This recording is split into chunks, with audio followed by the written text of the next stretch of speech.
dear. What creature could that be? A human? Out here. Now that's a rarity. The cold has claimed their body, but it seems death has yet to claim their soul. Then perhaps it's not too late for them. Worry not, mortal. You'll live this through. I will see to it.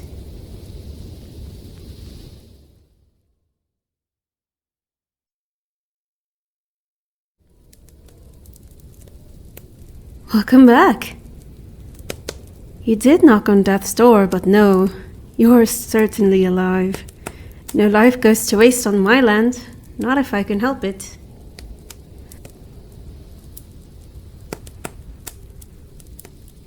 The northern high grounds, and more precisely the stretch that leads up to the summit, are indeed my land. Now, I return the question. What business might you have this far away from the closest human civilization?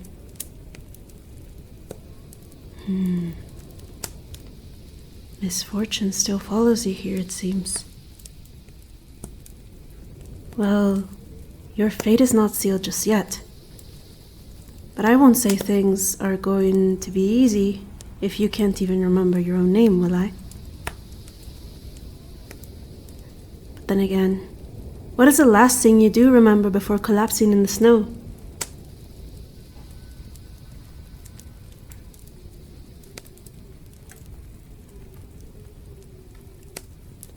You recall your clothes.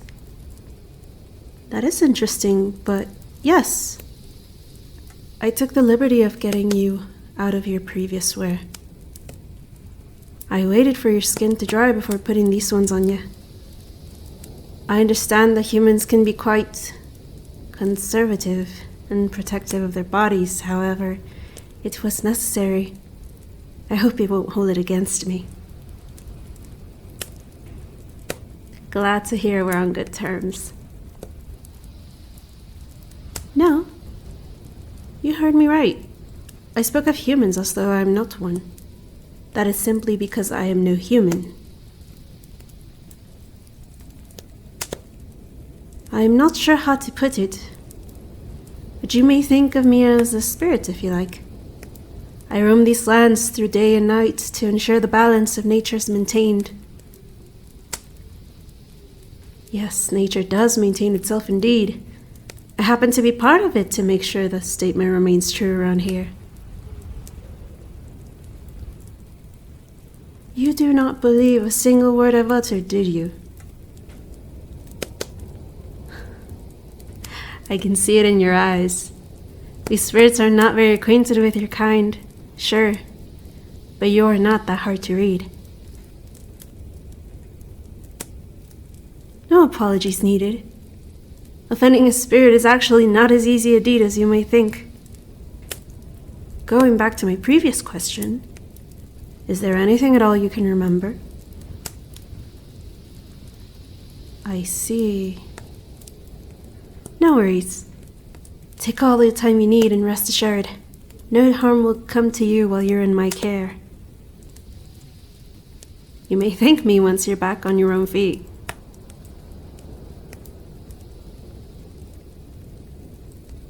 Oh, yes. Don't mind the dust. I seldom spend time in this shack, and with that, I don't expect many visitors either. I must admit, the sight of you out there sort of confused me a bit. Not many humans come around, and when they do, they usually travel in groups, never alone.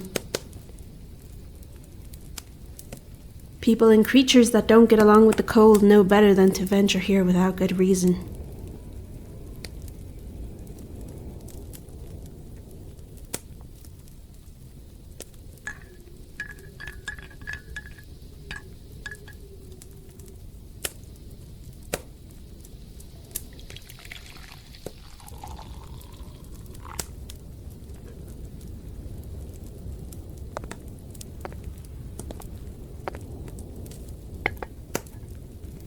Here, this cup of tea is for you.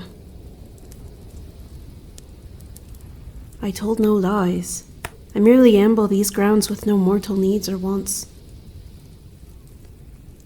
The cold doesn't bite me the way it does you. The body of mine is but one variation of many. What that means is your eyes only perceive what your mind can handle. In simpler words, this is not my true form. Say, wouldn't you like to see my true form? Well, that, my dear, depends on you.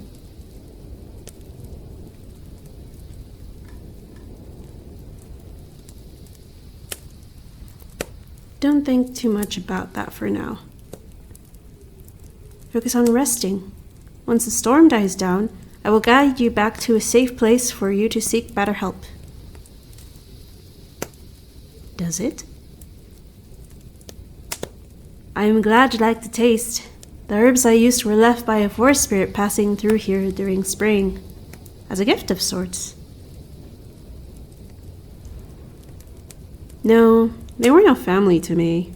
That is not how it works. Although I am inclined to say we're siblings since we all are children of nature, even though we are considered more parts of it. See, while I'm born from snow, the forest spirit is born during spring when flowers bloom.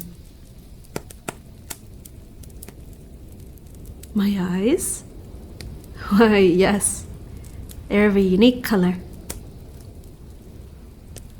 You seem stunned. But that means you no longer believe I am insane. I did say that whether you see my true form or not depended on you, didn't I? The more of my words you believe, the more of me you can see. Take it slow. Better let these things happen naturally. It won't matter the number of answers I give you, not if you understand none of them. For the time being, I prefer to focus on you. Yes, you. Do you mind me taking a more thorough look at your clothes? Perhaps that'll shed more light on the mystery that is your identity. I did not look through your things earlier.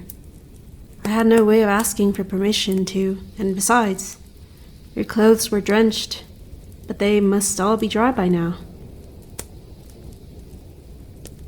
You were unconscious for the entirety of the past day.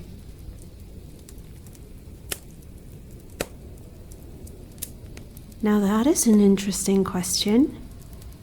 Yes, death is very much part of nature, just as much as life is.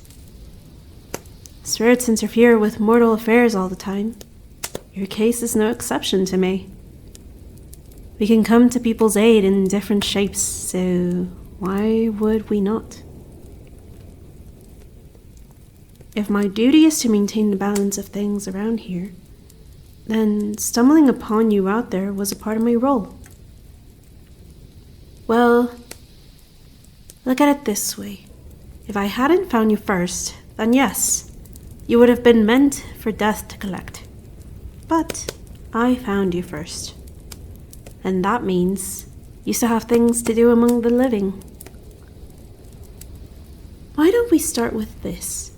If I'm not mistaken, you've named this personal item as an identification piece. Then here's our start. And soon enough, you'll remember what you're still meant to accomplish on this earth.